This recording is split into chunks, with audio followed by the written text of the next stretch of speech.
All right, so we're heading back to ancient Mesopotamia, to this period called the Ubaid period. Okay. And it's this really interesting time because it sort of bridges the gap between, those really early farming villages Right. and the much more complex societies that we think of, when we think of Mesopotamia later on. Yeah, I mean, it really is a pivotal era, and it's surprising how widespread this cultural sphere was. Yeah. We're talking modern-day Iraq, Kuwait, even parts of Syria and Turkey. Wow. And for a period this early, that's some serious interconnectedness. It's kind of mind-blowing. Yeah. And luckily, we have a lot of great clues to help us kind of figure out what was going on back then. For sure. We have the remnants of their settlements. We have the styles of pottery and even hints about, their rituals and beliefs. Right. It's really incredible how much we can learn from these traces of the past. Archaeologists actually first identified the Ubaid period through its distinctive pottery. Oh, interesting. Yeah, those geometric designs, usually black or brown, Yeah. on that buff-colored clay, it's almost like their visual signature. It pops up throughout the entire region. Yeah, it's not just, a couple isolated spots. It's like all over the place, which really does reinforce that idea that there was this widespread network connecting all these different communities, spreading their ideas and styles, almost like a prehistoric social media.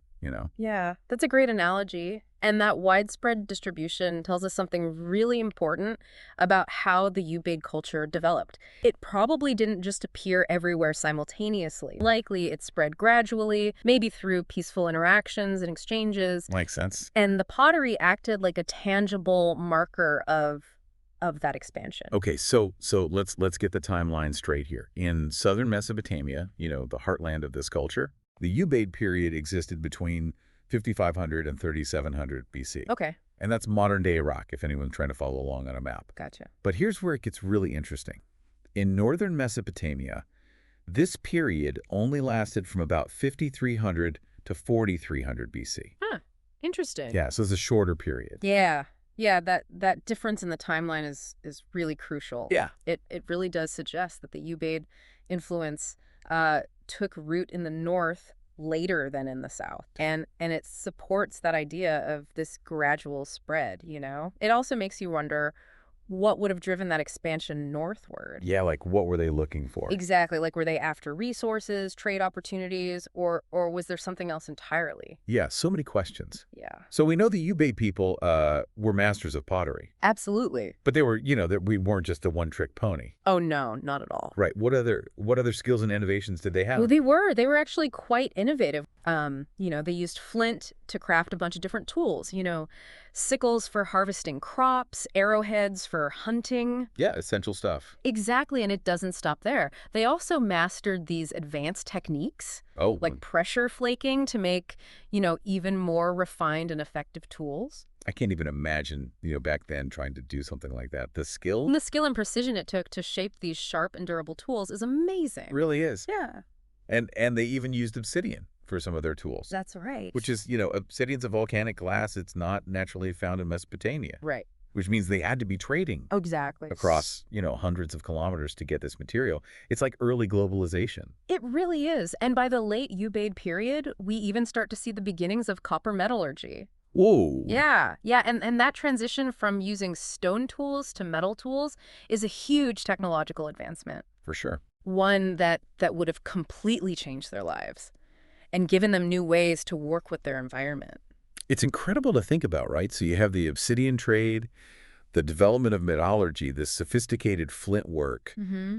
It really does kind of change how we think of these people, right? It's not just, simple farming villages. It really does challenge that image. Yeah. It suggests the presence of specialized craftspeople, Right. organized trade routes, a level of complexity that we don't usually associate with this period. Yeah, very cool. Yeah. So as we kind of learn more, it seems like it just gets more and more complex. It really does. Right. So we have these bustling villages, houses made of mud brick, laid out in these rectangular patterns. Yeah, and some of those houses, they were pretty large. Oh, really? Yeah, which suggests that there might have been some social hierarchy developing. Interesting. I mean, you don't always think about social hierarchy when you think about early settlements. It's not the first thing that comes to mind, but, it raises some interesting questions about how their society was structured. Right.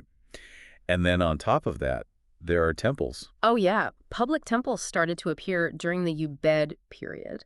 So interesting. It points towards a shift, maybe towards organized religion and maybe even some centralized leadership. It really makes you think about how their spiritual beliefs might have shaped their communities and their daily lives. Yeah, totally. And I mean, I guess most people during this time were probably, farmers, herders, or fishermen. Right, most likely. But we also find evidence of specialized artisans living and working in these villages. So that adds yet another layer to this image of an increasingly complex society, one that was, more and more interconnected. Yeah, it's amazing how we can use these little pieces, these fragments they left behind, to really get a picture of their world. It really is like piecing together a puzzle. And, a really important piece of that puzzle is their burial practices. Oh, okay. Yeah, because they offer us these really valuable insights into their rituals and beliefs about, the afterlife. Okay. For example, most Ubaid burials, they involved burying the whole body, Okay. often adorned with beads and other personal items. And there are these patterns like children being buried in pots near important dwellings, Wow. while adults were buried in communal burial grounds. Huh. Interesting. Yeah, and these patterns, they suggest there were specific beliefs about the afterlife, and that lineage was very important in their society. Oh, I see. The way they treated their dead, it says a lot about their values and Oh. and how they understood the world around them. That's so cool. And then we have these figurines that we find from this period, often depicting women with these elongated heads. Yeah, they're really striking. I've read that they might be, representations of masks, like a deliberate skull shaping practice. I mean, can you imagine the cultural significance of that? Absolutely. I mean, shaping someone's head intentionally, it really says a lot about their beliefs, their practices. Yeah, and it also kind of connects the Ubaid people to this broader cultural web, right, that extends beyond just Mesopotamia, Right. because you find this head shaping practice in other ancient cultures as well. You do. Speaking of connections, I thought it was really interesting, how much evidence there is of this Ubaid influence along the Persian Gulf Coast. Oh, yeah. That seems like they were pretty good seafarers. Yeah, they definitely weren't afraid of the water. We Mhm. find their pottery style at these coastal sites all the way down into Kuwait and Saudi Arabia. Wow. So that suggests that there was this vibrant maritime trade network connecting all these communities across the Gulf. Yeah, and those discoveries at the site of H3 in Kuwait are particularly interesting. Oh, yeah, definitely. I mean, finding that ceramic boat model, that's like the earliest evidence of seafaring in Western Asia. And they also found pieces of bitumen with barnacles attached. Right, which suggests the presence of actual boats. Yeah, I mean, it's incredible to picture these, I know. early mariners navigating the Gulf thousands of years ago. It really challenges what we think about the capabilities of these early societies. Clearly much more connected, much more sophisticated than we initially thought. Yeah, it seems like with every new discovery, we're kind of, rewriting our understanding of the past. That's the beauty of archaeology. Yeah, and the Ubaid period is such a great example of that, right? Yeah. Because it shows us that even what we might think of as a simple farming community can actually be this hub of innovation and cultural exchange. Exactly. And that exchange wasn't just limited to material goods like the pottery or obsidian. It also included ideas and practices like, the head shaping, spreading through these networks. So we've talked a lot about their skills, their trade, the rituals. What about their social structure? I mean, was everybody equal in Ubaid society, or did they have some kind of hierarchy emerging? Well, that's a great question. And as the Ubaid period went on, we do start to see signs of increasing social stratification. Okay. Those larger houses that we talked about earlier, they suggest that some families might have had more wealth, more influence than others. Right. And the different burial treatments as well, children buried in pots near their homes, adults in these communal cemeteries, it also suggests a shift away from a purely egalitarian society. So social status started to have an impact, even in death. It appears so. You add the emergence of specialized crafts. Not everyone was farming or herding. Some people focused on things like pottery, metallurgy, other specialized crafts. So like specialized jobs. Exactly, which probably came with differences in status and wealth. It's so fascinating to see how these early societies were changing and developing, Yeah. laying the groundwork for these much more complex urban societies Right. that we see later on in Mesopotamia. Hmm. I mean, the Ubaid period is such a crucial transition point, a bridge between the Neolithic and the rise of cities and empires. Yeah, I completely agree. And it's important to keep in mind that this transition wasn't always smooth. Okay. There is some evidence of conflict. Oh, really? Yeah, during the Ubaid period. It's not a lot of evidence. It's relatively rare. Okay. For example, there's this site, Tel Sabi Abyad. I've heard of that. It's sometimes called the burnt village. Oh, wow. Yeah, because of how it was destroyed by fire. Now, whether that was warfare or an accident or even, some ritual burning, that's still up for debate. It's interesting how, we see all this evidence of cooperation and exchange, but, human history is also full of, competition for resources, for power.